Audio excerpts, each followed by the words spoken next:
Weed seed collection at harvest and swathing of barley crops are key management tools used by Western Australian grain grower Andrew Boultbee.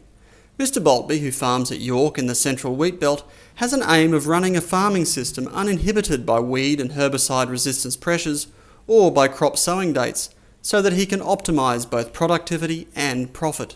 A system that we can choose any rotation we like, change it when we like, and take advantage, not be inhibited by sowing date. If we have an April opportunity, which is early for us in the west here, to sow early and a cereal early, we can go and bang that crop in and know that it's not going to be weedy. So for us, that's where we think that we can derive profit mainly from that. And if wheat prices are high and we want to run 3 wheat crops in a row, then we have the ability to do that without a weed build-up. Mr Boultbee started using chaff carts in 2002 as an alternative weed control system to narrow windrow burning. Chaff carts capture weed seeds at harvest, lower the property's overall weed seed bank, and facilitate ongoing, continuous cropping. Switching to chaff carts and using the dumps for valuable sheep feed eliminated the need for burning. The sheep graze the dumps down to a small pile of residue, totally eating out canola chaff heaps and running cereal chaff heaps right down. We found that the heaps we didn't burn were actually no problem to us. We were able to seed through them. So now for 3 years we haven't burnt our heaps. We flat them out with an old scarifier, which takes no time at all, in a big long line across the paddock, and then we just seed straight through them as if they weren't there. We have the odd blocking problem, but not too many at all. One might ask what it does with the weed, with what happens to the weed seeds. Look, they just compost themselves to death. We don't have a weed problem in our chaff cart heaps. Mr Boultbee says the chaff carts are a cost-effective system, but there are costs associated with harvesting crops at a slower speed and lower to the ground. The cart's costing us about probably $5 to $6 a hectare to run. So it is quite a cheap operation for us. I guess the act of putting the front low on the ground and all the other associated costs that run with that, i.e. the amount of money we spend picking rocks and clearing the paddocks. All of our paddocks are pretty much driven in a grid by a rock picker or a ute, and they have to be very clean so that we can tell our drivers to put their fronts on the ground and leave them there.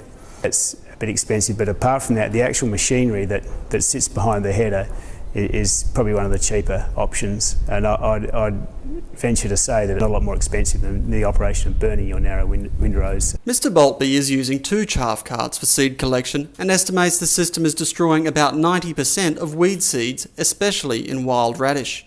This allows him to retain stubble and increase stored soil moisture for the next seeding. Annual ryegrass is now his priority weed. To tackle this, he is swathing barley to stop lodging or shedding of ryegrass seeds.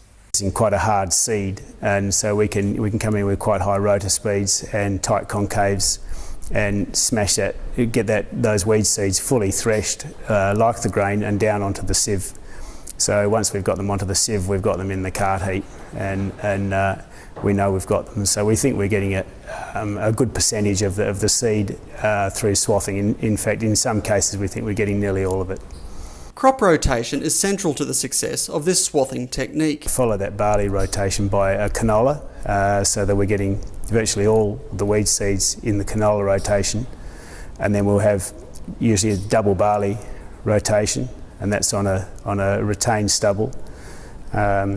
We feel that the second barley has the barley residue on the ground. It has some effect on killing or stopping the seeds from germinating. We leave that residue there, and we will still use trifluorine on top of that, but it's cut very short, so we get a fair bit of that with large spray droplets down onto the ground. So we're finding our second barley crop is one of our cleanest. Laying the swath and variety selection are also crucial. So that's pretty important. You're effectively cutting your income off and lying it on the ground, and it might be, for us, it may be 4 to 6 weeks before we come back and pick that up again. So there can be some problems in that if the swath isn't laid just right. When developing a weed seed management system, Mr. Boultbee recommends close analysis of costs and benefits. The priority is identifying your costs, knowing which system you can use that's going to work. I guess you need to know that, and you need to have some estimate on how you're going to derive more money, how you're going to derive profit from what you're about to do, because it is very expensive. It does work, although you have to have a timeline on how long before I can derive some profit from this system. Because if you don't do that, then your bank manager, he has a big say in sustainability of your farm.